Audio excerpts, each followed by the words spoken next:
fekkee da ngeen tiit bu leen. salaam gars yi j'espère que yéen a ngi si jàmm semaine yëpp defuma vidéo parce que dama xawoon feebar kon ni ma leen ko waxee mais bon gis naa seen message yi tey moom andi naa leen histoire bu doy waar histoire boo la xamante ni foog naa ni tey doo leen nelaw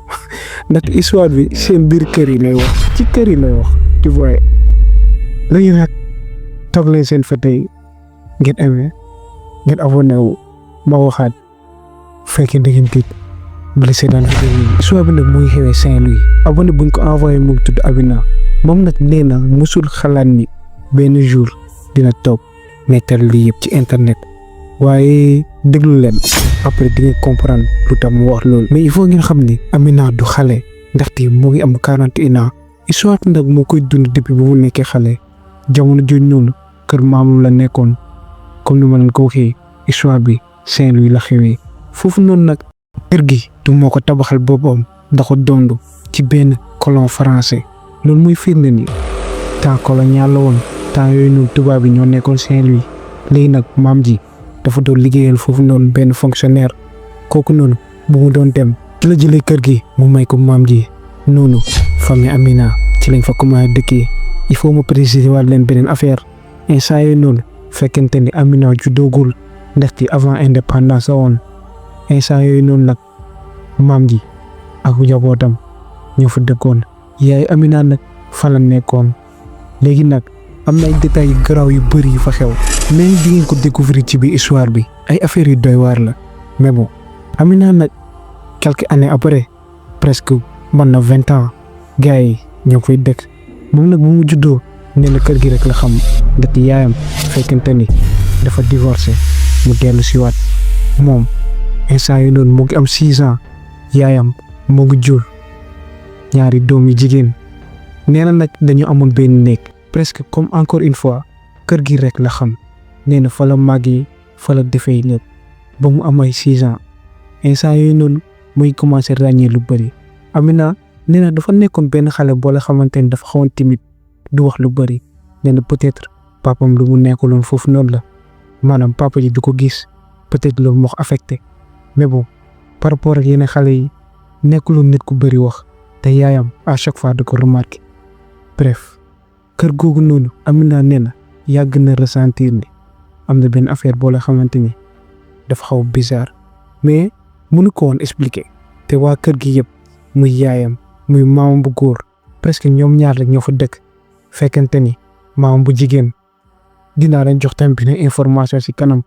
baale ma denc ko bref ci biir kër gi Amina moo fa nekk yaayam ñaari doom yi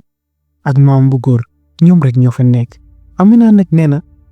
encore une fois dañ fa amoon nekk fa la doon fanaan nee na benn jour xamul sax lan moo ko dal ay xaaju guddi rek mu yeewu comme si am na lu ko yee mais mënu ko woon expliquer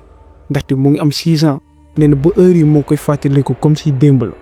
nee na bu mu jugee rek fekkente dafa xaw a gëmmentu mais bon comme si am na benn affaire bu ko yee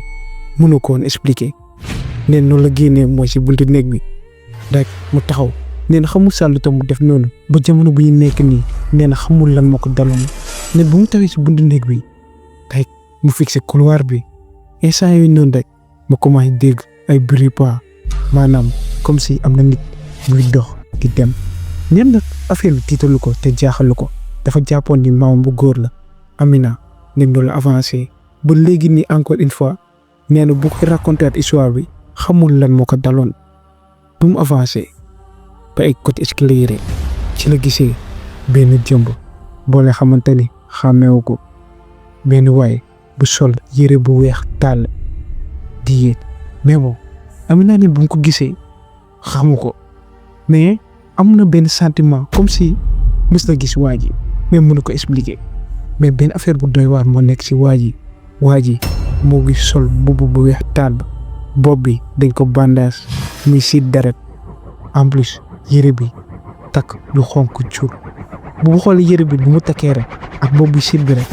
mu ne lii deret bi la mais Amina nee na moment yooyu noonu mu ngi taxaw rek di xool waa ji nag xoolu ko mu ngi avancé di yéeg ci escalier yi mu fixé ko waa ji noonu la demee ci kaw Amina nee na jour boobu noonu ci la delluwaate seen biir néeg waxul dara yaayam encore une fois ma fàttali leen Amina nen dafa nekkoon benn nit boo la xamoon dafa xaw a timide waxul dara yaay ji ne noonu la tëddee mu fàtte histoire bi. nit boobu bu mu yeewu mooy lendemain bi waxu ko yaay ji depuis jour boobu noonu c'était la première fois mooy si guddi soos noonu ma gis waa ji nee na à chaque fois da gis waa ji chaque jour da koy gis mu ne yenn saa yi sax ay 15 fois si journée bi da gis waa ji à chaque fois benn affaire rek lay def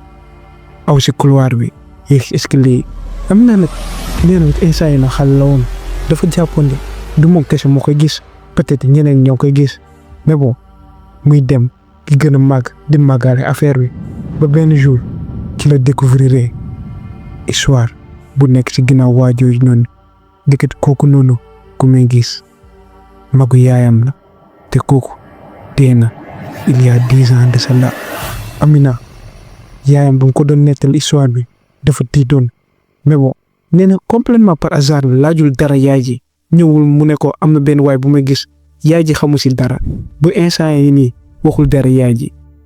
nag dafa jéeg saay rek album la yu doon tijji rek mu ne kii sa nijaay la automatiquement Amina ci la xamee ni kii nii waa ji muy gis yaay ji histoire bu mu koy raconté moo gën a doy waar te moo gën a tidd ndaxte yaay ji da ko expliqué que ni nijaay jooj noonu ci biir kër gi la gaañoo te jour bu mu gaañoo jour boobu noonu dafa xeexoon xeex bu metti ñu toj bopp bi ñu bandage ko nee na ci escalier yi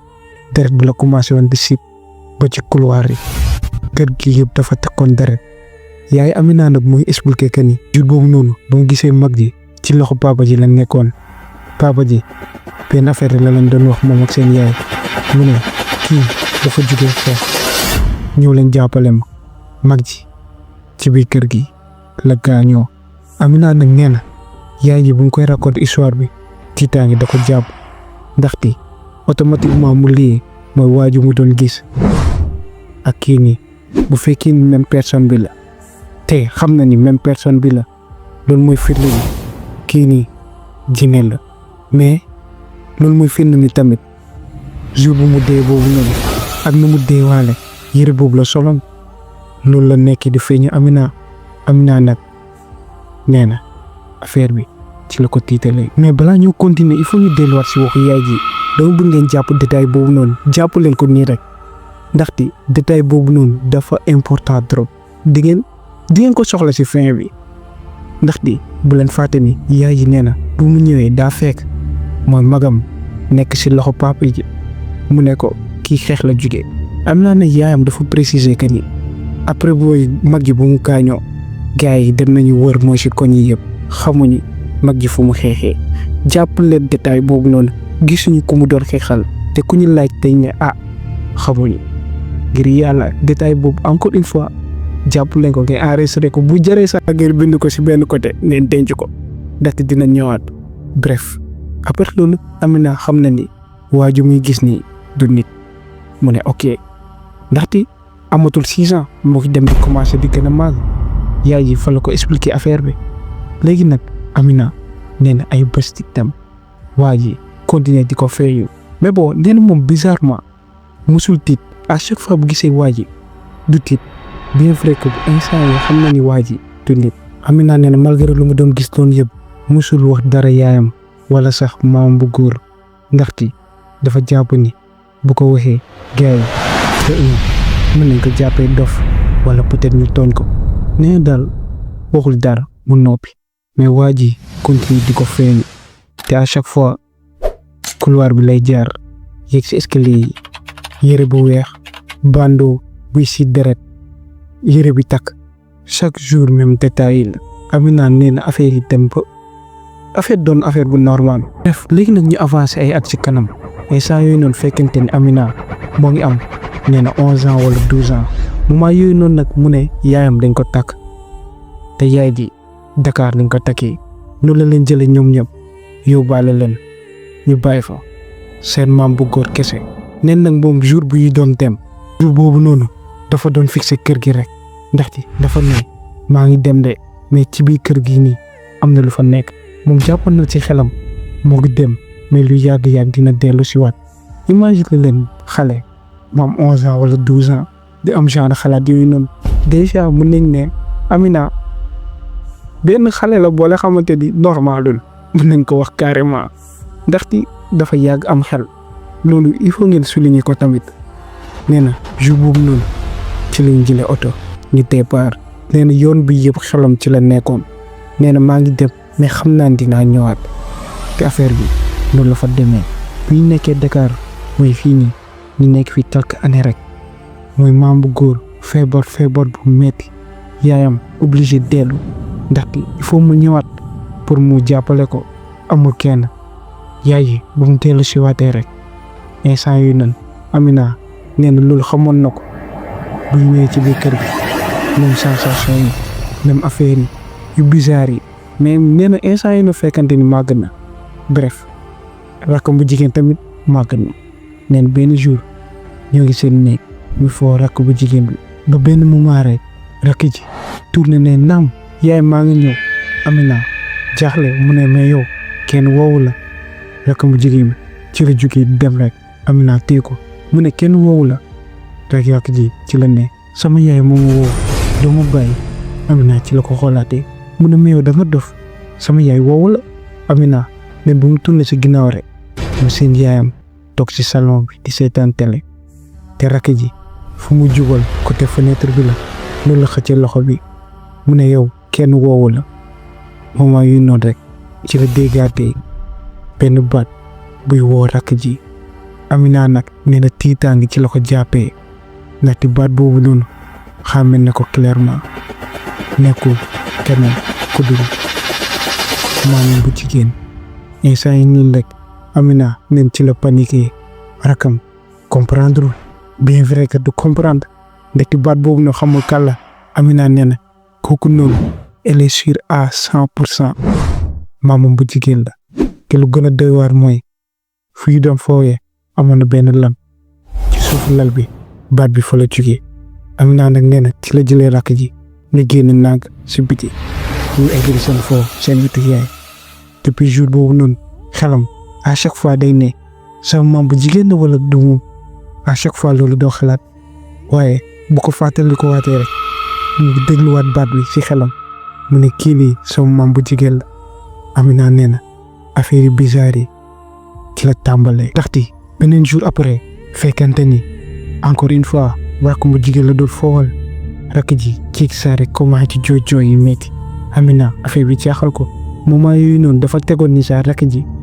lu muy jooy à cause de moom la ci la commencé ñëw di ko naxtaan rakk ji ci la ko wooyee am na benn waay bu mu gis mu yéeg ci escalier yi waa ji dafa gaañu si boobu Amina automatiquement comprendre na kàlla ndaxte yàgg na gis waa ji kooku nekkul keneen ku dul magu yaayam Amina instant yooyu noonu nee na ñaari sentiment la doon ressentir de un dafa soulagé ndax day ne ndekete dofuma lu ma kese maa ko gis beneen bi mu naan heure yi peut-être affaire bi daa bëgg songu sama rak instant yooyu noonu tiitaangi jàpp na ko te en plus kontaan na tamit ndax comme ni ma leen ko waxee day ne peut-être doful Amina ci la ne rakk ji expliqué ma loo gis lépp rakk ji détails yu mu ko jox yëpp Amina gis na ko ba pare ndaxte mag ji la buubu balaa bi bandage bi lépp rakk ji wax ko A ba Z instant yii Amina hésité mu ne est-ce que dama ko wax sama yaay mais bon xam nañu peut-être loolu du idée bu baax. ci la jëlee décision mu ne day aar rakkam noonu la ko jëlee teg ko si wetam ndaxte ñoom ñaar ñoo doon fanaan rakk ji guddi soos noonu nelaw na normalement waaye Amina nee na moom guddi si yëpp dafa taw jaaxalu bunt bi lu gën a doy waar mooy guddi soos noonu ci la ko sentir affaire yi gën a bizarre depuis bu mu dëkkee kër gi ba léegi ndaxte instant yooyu noonu dafa doon sentir ni am na nit bu nekk si ginnaaw porte bi di ko xaar à chaque fois di dégg ay tànk di dem di ñëw Amina ñun jour boobu noonu nelaw Amina nag nee na moment yooyu noonu nar na dof te lu mu dencoon en tant que xale te loolu man comprendre naa ko imagine la ngeen nekk xale bu ndaw yi di subir loolu nee na instant yooyu noonu dafa jàpp ni kër gi da ko soxla. bref léegi nag ñu avancé waat ba quelques années moment yooyu noonu Amina nee na xamul kër gi moo calmé wu wala moom moo jéeg saay rek commencé di ignorer lu fa xew yëpp ndaxte nee na instant yi ñoom dafa convaincre boppam que ni lépp ci xelam la nee na à chaque fois day gis ay affaires yu bizarre mais bon day ne lii moom muy jéem ut ay explication daal. Amina nee na bu mu commencé def loolu affaire yi commencé di calmé wu mais bon encore une fois comme ni ma leen ko waxee nee na xamul ne affaire yi ñooy calmé wu wala mu jéeg saay rek dala xelam. nee na moment yooyu noonu fekkente ni muy kon ne jàng ba collège saa la daan def ba benn jour affaire yi ci la tàmbali woon date jour boobu noonu dafa invité woon ñetti xaritam yu jigéen ñu ñëw fanaan si benn vendredi la woon vendredi bu normal te bëggoon andi xaritam yi ñu foo mooy guddi si yëpp ñu nelaw lendemain yi ñibbi. loolu la programme woon à la base ma teel leen ko wax te demee noonu. Amina nee na xaritam yi buy duggee ci biir kër gi rek ku nekk commencé naan lii dal na ma. Amina nag noppi waxul leen dara ndaxte bëggul leen tiital te en plus bëggul leen ñàkk xaritam yi lu te waxul leen dara. jour boobu noonu nee na xarit yi ku nekk moo ngi kaas kii naan am na benn affaire bu ma sentir fii nii am benn affaire bu ma gis fii nii moom nag dafa jàpp ni ñii peut-être am na ay rumeurs yi ñuy dégg mais bon amul benn rumeur boo la xamante ni moo ngi dox ci village bi bu fekkoon loolu la moom moo koy jëkk yëg mu ne ñii am na ñuy ressentir. Amina nañ leen encore une fois bëgguloon ñàkk xaritam yi looloo tax mu aju rek ñu leen ba guddi si instant yooyu noonu reer nañ def nañ lépp dara desul lu dul ñu nekk seen nekk comme niñ ko programmé foo ba nelaw.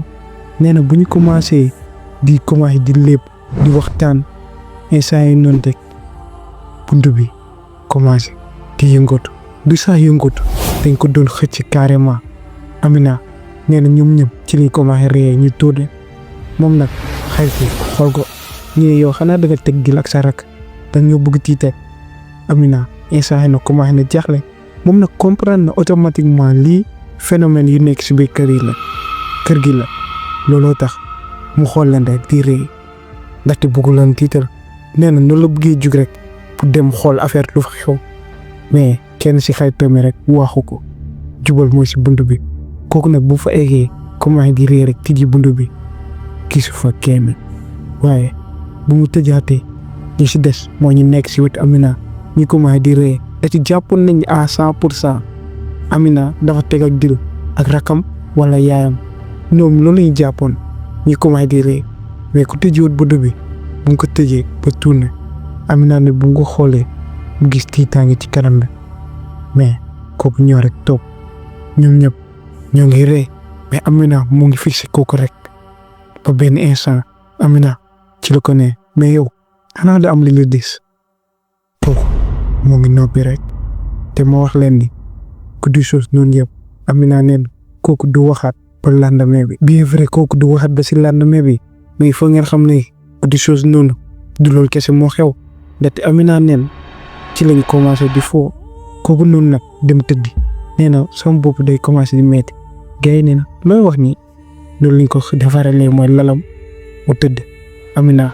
nee na moom ñu si des ñu ko ni di foo kooku nag moo ngi nelaw ba benn moment rek ñu commencé sentir ay bruit si bunt bi comme si am na nit buy xosi ko si jël ay wee commencé di xosi mooy bunt bi carrément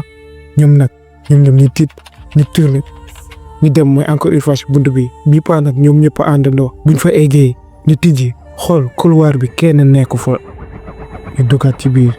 instant yi noonu nag ambiance bu nekk ci biir néeg bi changé na ñoom ñooy commencé réaliser par nànk-nànk peut-être lii du nit liy fëgg si bunt bi ak lu fa nekk du nit encore une fois ñoom ñëpp ñu ko ni di foo mais bii ba affaire yi meloo comme ni mu meloon au début ñoo ngi hésité ñi naan est-ce que duy dem tëddi moment yooyu noonu rek bunt bi ñu fëggat ko ab doole ñoom ñu commencé di yuux dem si lal bi mbaaju am naa ne ba lendemain bi ñoom ñëpp ci lañ defaree seen bagage ñu dem seen yoon mooy kooku noonu ku ma leen waxul benn yoon mu dem rek ba nar a génn ñeneen ñi fekk jiitu nañ ko ci la tournée mu waxal Amina mu ne bu ma tijjee dama gis benn waay kanam bi yëpp deret la woon ñu bandage ko te en plus buubu bu weex taal la soloon. Amina na comprendre na ci la réewee mu ne looy wax nii kooku ne ko xam naa lu ma gis ma avancé dem yoonam. Amina ne noonu la tëjee bunt bi dellu waaye bu mu doon dugg si kër gi xam na benn affaire histoire kër gi dina fës si dëkk bi ndati xaritam yi forcément dinañ ko wax fi moom loolu leer na ko. nee na seen école moom léegi xam nañ bu fa demee dañ ne sa kër da am jinne. Amina nee na weekend bi yëpp loolu rek la doon xalaat bu mu demee lundi lu mu ko doon xalaatee encore une fois noonu la fa xewee ñu ñëw rek gars yi commencé dal si kawam naan non seen kër dégg naa dafa am jinne tout ça moom nag neen nu mu ko doon xaaree dafa foogoon ni gars yi dinañ ko harceler naan non seen kër da am jinne mais non au contraire nit yi dañoo comme ça dañoo xawoon curieux ku nekk di ñëw si moom di ko laaj na seen kër da am jinne. Amina mais wow commencé dem ba mu doon comme benn star mu ne si classe bi moom nag nee na xelu xale moo ko jàppoon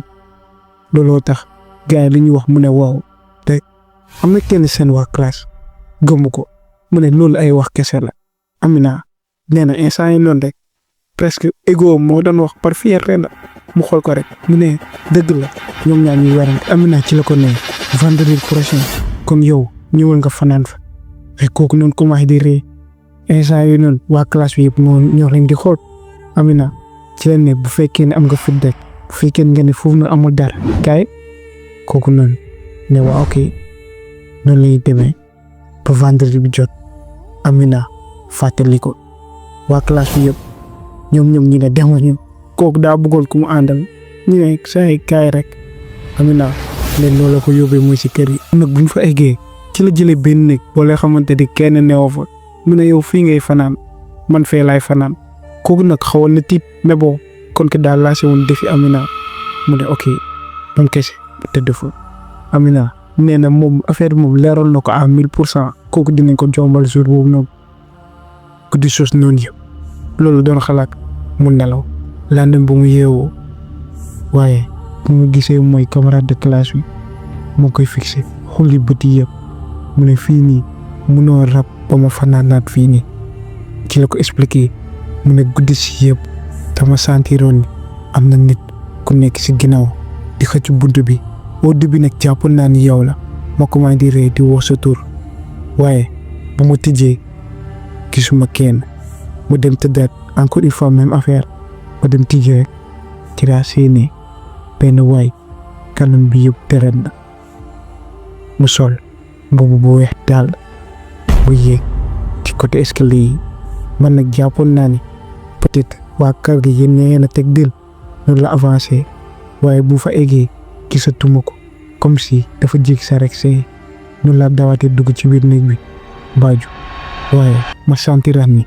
ñëwaat na moom moo nekk di fëgg budd bi. Amina comprendre mais na instant yi noonu presque xawoon na kontaan ndaxte waa ji heure yi gëm na ko mais bon encore une fois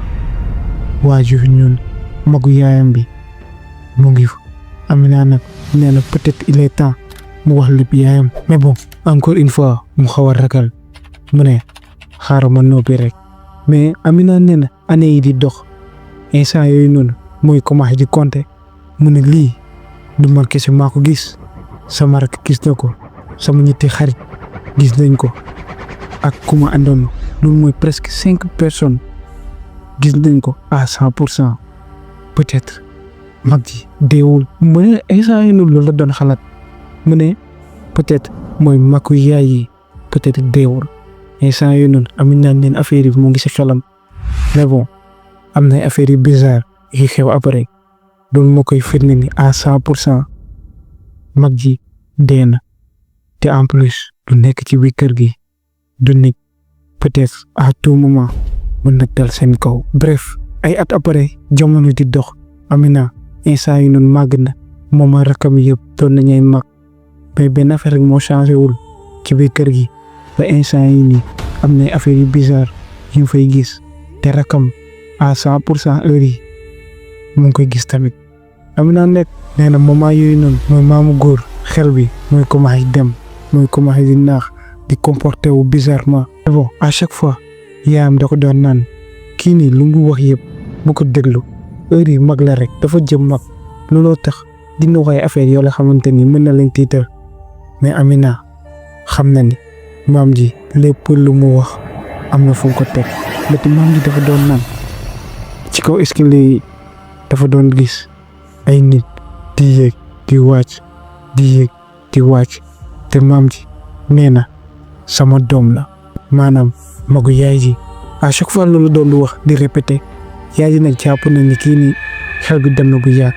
waaye Amina comprendre na maam ji lu muy wax nee na nag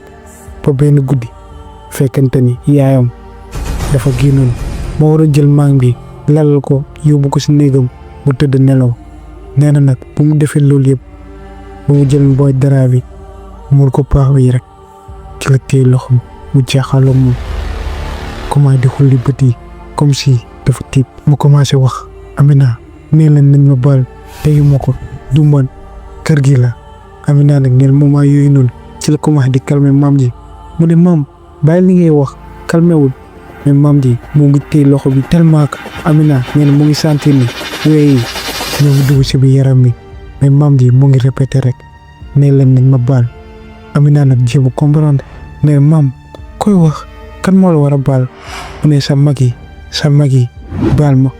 Amina nag neen comprendre ndaxte moom amul ay mag ba benn instant rek maam ji ci la waxee tur yaay ji Amina nag ci la comprendre que ni maamam da ko jaawal ak yaayam kon mag yu muy ne na ko baal nañ ko baal kon magu yaay ji la Amina commencé di xalaat benn affaire bu doy waar te affaire boobu noonu mooy lu ma leen newoon depuis au début jàpp leen ko bu baax mooy détail bu mu leen joxoon ndaxte ci lay ñëw dem ne bref ñu ñëwaat Amina nee na instant yi noonu maam ji muy commencé di trembler maanaam muy lox di xëcc loxo bi mu naan wax leen nañ ma baal nee leen nañ ma baal rek maam ji commencé di jooy Amina ne c'était la première fois mu gis maam di jooy nee na affaire bi commencé di ko métti mais bon mu jéem a comprendre maam lan la maam ji commencé nekk foofu nag di panique Amina ne nag xamul sax nu mu ko defee maam ji calmé wu rek Amina naxtaan ko ba mu nelaw depuis jour boobu noonu maam ji dafa jékki saa rek waxatul comme ni nga ko déggee nag waxatul maam ji dafa jékki saa rek muuma te ci lendemain bi gars yi jéem nañu def lépp maam ji noppi rek affaire yi dem di aggravé wu 2 semaines après maam ji gaañu ci biir néegam ci lañ ko jëlee defar li ñu suul ko woo mbokk yi lépp Amina nag nee na affaire bi pétoon na leen trop mais bon ñu jàppee ko ndogal yàlla la rek ci lañ nekkee ci biir kër gi ñoom kese waaye nag Amina nee na mu ngi préciser que ni depuis mooy maam ji bu mu gaañoo kër gi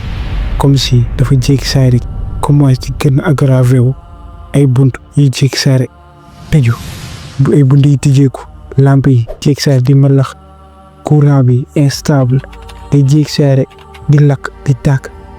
Amina nag ci la jaaxaloo yaayam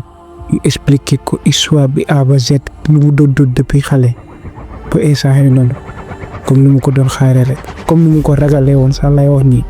yaay ji comme ko da ko ne Amina bàyyi sa waxi yaay ji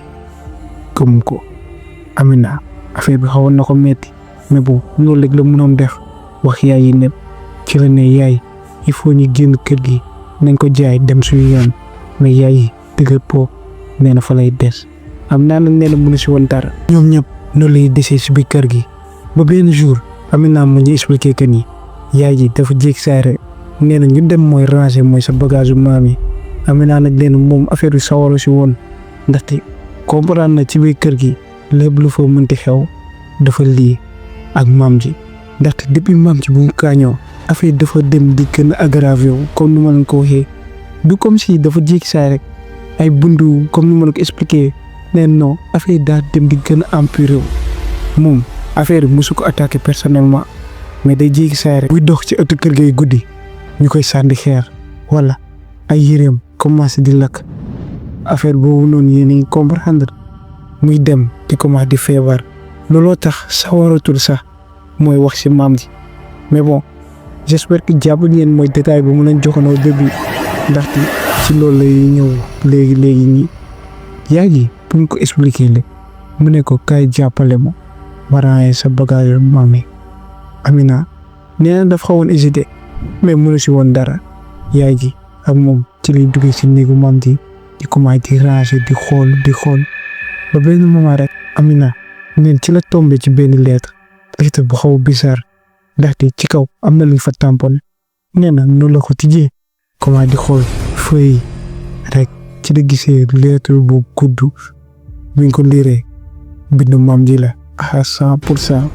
yaay ji xamee na ko. ci la ko jëlee ñoom ñaar di koy liir waaye di si découvrir dina leen marqué ba bés bu yi dee ndaxte ci biir lettre bi maam ji moo doon bind lu mu doon def at yi passé yëpp comme genre benn journal intime mais bon affaire yi matul mais presque l'essentiel dinañ ko fa gis dinañ fa bind rey naa sama doom mu bind date bi rey naa sama jabar mu bind date bi mais est-ce que man la mais bon yaay ji bu ko may lire ñu ne non ñoom ñëpp ñu ne non maam ji du moom la doon du boppam la lay waxal en tout cas nee na mooy buñ ko commencé lire tak ñu ne non maam ji du boppam lay waxal nii peut-être am na ku ko bindal loolu lay doon xalaat ndaxte clairement maam bi dafa ne dafa rey doomam rey capara mais ñooy ñoom ñu nekk sur le choc ñu ne loolu mënoon nekk ñoom ñëpp loolu la ñu wax mais bon ñuy ko nekk lire mais bind yi commencé di jaxasoo rek mooy yaayam Amina ne yaayam jël lettre bi rek boxoñ ko sandi nee na instant yi kii bu mu ko bind daa fekkee ni peut-être mooy xel bu commencé dem parce que loolu mënul nekk magam ñu mu gaañoo dañ ko rey xam nañ ko mais daa doon xeex si biti en plus yaayam dee naturel la yaay nee na lii bëggatu mu ko déggaat mooy paa bi bu koy bind fekkee ni xel bi daa dem mais bon Amina insisté neen ba xool yaay neen déedéet ci la jëlee lépp dem lakku ko instant yi am ngeen mooy détail bu ma leen doon wax depuis au début bref Amina nag neen depuis jour boobu noonu gëm na à 1000% papa ji mooy maamam bu góor moo rey ñooñu ñëpp nit nag xamul nan la ak naka la histoire bi na jeex te duñ ko xam mais bon jàpp na ni à 10 000% neen moom leer na ko ni maam bu góor moo rey doomam te xamul lan moo tax peut-être accident la ak yi maam bu jigéen tamit moom moo ko rey ne loolu leer na ko. bref Amina nag depuis jour boobu noonu moo ngi dundee benn réalité boo la xamante ne moo ngi naan peut-être maam bu góor reykat la woon. nee nu nga ko doon gisee lépp changé drastiquement comme si nee na nit kooku noonu ku nekkoon si xelam dañ ko effacé instant yi mënul xalaat maam ji te du xalaat reykatu nit la. day neen tamit depuis mooy jour bu mu découvrir loolu yëpp la comprendre peut-être mooy kër gi lu fa jot a xew lépp mooy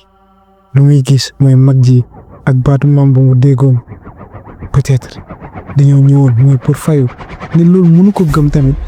nee na peut-être ay jinne la nee na en plus affaire yi jéem na si jéem def ay recherche mais amu si lu ko leer ci la ne à 1000% peut-être ñu nekk moo ci biir kër gi mooy ku mu gis chaque jour peut-être ñi jaayam la mais saa yi noonu Amina nee na affaire yi commencé di ko jaxase nee na dafa dem sax mënatul dund normalement ci biir kër gi ay at dem ba benn jour nee na miracle bi fa la amee ndaxte yaay ji peut-être mu ne dafa jommi nee na moom comprendre yaay dafa yeewu rek ne damay jaay kër gi Amina encouragé ko ne lii waxoon naa la ko bu yàgg mais yaay ji expliqué wu ko lu tax mu jël mooy décision boobu ne day jaay kër gi dem Dakar instant yii noonu ci lay commencé wër tak am nañu mooy jëndkat kooku bu mu ñëwee ak kër gi nu koy jaayee ko gëmeewu ko sax mu ne ok si saa si quelques mois après signé nañ def nañ lépp Amina ak yaayam ak ay rakam génn nañ di déménager nee na jour bu muy dem mu ngi taw xool kër gi moom nag nee na bii moom c'est la dernière fois ma fi ñëw mu xool mooy waa famille bi muy ne si xelam maa leen di ñaanal dañuy dund buñ ko mos a dund mu dem yoonam bàyyi borom kër gi béy si dugg neen nag ci li ñëwee mooy Dakar fii ñu am fi kër li fi dëkkee ay at di dem fàtte woon na sa kër Saint-Louis bi mais bon à chaque fois dafa doon gént yu bizarre mais jamono dem na ba xel di gën a tal ñoom ba benn jour ci la jotee benn appel bu bizarre am na ko mais bu gisee appel bi tiitaange xaw na ko jàpp te automatiquement xam na kan la bu mu ko jëlee nekkul keneen ku dul mooy ku jënd kër ñoo Amina fële ca Saint-Louis nee na bu mu ko déggee automatiquement moo xam ne du jàmb te du mu ko xalaatee noonu la fa demee ndaxte waa ji benn question la ko posé mu ne ci biir kër gi est-ce que am na ko fi mës a dee Amina nag nee na échange yooyu noonu mu ne xamul lu mu war a tontu xamul te ko war a wax dëgg bi wala déet ndaxte amul benn firnde ci la ko ne xamuma de fekk waa ji ci la si tegaatee mu ne depuis buñ fi ñëwee ba léegi mu ngi am jàmm xaw ma nag yéen loolu ngeen doon dund loolu tax ñu jënd kër gi mais benn affaire laa di wax sonn nañ ndaxte si biir kër gi à chaque fois sama doomu góor mënatul nelaw tey jooy rek heure yi mu ngi am ay crise nee na chaque jour chaque guddi tey gis mooy benn waay bu sol yére bu weex tàll bopp bi di naaj ñu bandage ko mu yéeg ci escalier yi nee na à chaque fois neen da koy gis xaw ma dafa commencé def wala leneen mais man moom sama côté du ma leer ba leer mooy dund naa fi ay mbir yu doy waar Amina nag ne bu mu déggee loolu waxul dara ci la ne loolu mosuñ ko dund nee na fen boobu noonu métti na ko trop ma coupé appel bi mais depuis jour boobu noonu déggaatul yooyu mu ne peut-être jaay nañ kër gi xamul lu ñuy def mais moom personnellement delluwaatu fa te xalaatul sax delluwaat foofu noonu. Amina nu mu ñu raconté que ni nee na de base waxul histoire bi muy pour tiital nit yi wala pour leneen waaye benn affaire rek moo ko leer mu ne yenn saa yi am na ay gox wala ay bërëb yoo la xamante ni dañuy garder ay souvenir kër googu noonu musul fàtte lu fa xewoon xamul ni maamum moo rey wala déet mais lu ko leer ba leer mooy ci biir kër gi ñëpp ñu fa deewoon génn ñu fa. nee na xamul sax peut-être fa leen fa suul wala leneen encore une fois ne lu ko leer ba leer mooy kër gi musul fàtte lu fa xewoon. nag Amina nee na mooy côté mooy maam bu góor à chaque fois da si xalaat maam bu góor est-ce que reykatu nit la woon loolu question am nee na maam bu góor est-ce que reykatu nit la woon ndaxte mu ngi fàttaliku maam ji lu mu ko waxoon nee nañ ñu baal ma teyu ma ko mais bon nee na wax yooyu noonu yëpp peut-être nee na bés ni ki tey mooy instant yu mu nekk nii wóor na ko à 1000% maam ji am na lu mu si takk xamul moo rey wala am na lu mu def genre sacrifice nee na comprendre mais maam ji takk na si mu ne bien vrai que gaañ na mais loolu wóor na ko maam ji takk na si de près wala de loin maam ji am na lu mu def xamul moo rey mooy maam bu jigéen wala magam bu góor te en plus neen histoire bi c'est bizarre mooy magam bu góor nan la bopp bi mën a tojee comme ça ñu ne dafa xeexoon mooy dafa jóge woon xeex mu ñëw dee si biir kër gi te yaay ji mooy yaay Amina nee na gis na ko mu ne moom lu mu njëkk gis mooy mag ji tëdd mooy si loxo mooy papa ji te ñoom bu ñu demee si kër mooy si koñ yi di wër nee nañu ñoom ñëpp wax nañu gisuñu kii fu mu xeexee gisuñu ku mu doon xeexal. Amina nag nee na affaire yi ba instant yi mënul wax à 100% mu ne moom si bu fekkee ni moom kese la gëm na ko mais yaayam histoire boobu noonu neen depuis jour boobu noonu buy dem fuy bagage yi waxaatu si nee na sañu sa jaaxaloo yaayam di ko wax loolu naa sa papa rey ko ni net nit la woon ñu wax dëgg loolu kese sañu ko wax. gars yi histoire baa ngi nii la jeexee mais bon en tout cas foog naa ni mooy vendredi dinañ def mooy benn dinaa génne mooy benn histoire mooy si iso